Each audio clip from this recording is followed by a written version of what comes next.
Coverage continues now with Marissa Armas. Earlier you were in Parker County, but now you're tracking some storms in Fort Worth, Marissa. So what are you seeing at 5:04 tonight?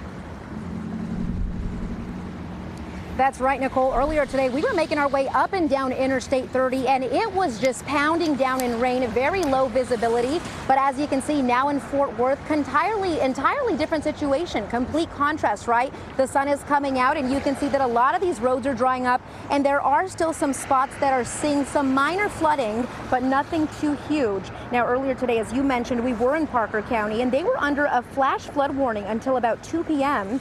County officials tell us that they didn't experience any big issues after last night's and this morning's weather, but it's something they're continuing to monitor. In the city of Weatherford, we did see several flooded areas and a few intersections that had water over the roadways, but TxDOT says that thankfully they didn't have to close off any streets. Earlier, we spoke to a woman who was traveling back home to San Antonio, and she said that thankfully her GPS helped them avoid several flooded roadways.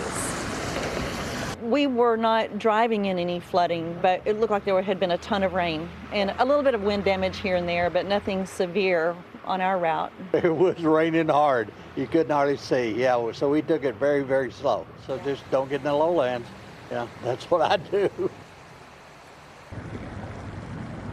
Now today, thankfully, we didn't see any flooded homes, but as a new Texan, many people tell me that this is kind of just normal weather for springtime in DFW. So I think it's just something I got to make sure I get used to. We'll go ahead and send things back to you. Oh yeah, I learned the same thing when I moved here, Marissa. Thank you. Y'all stay safe out there.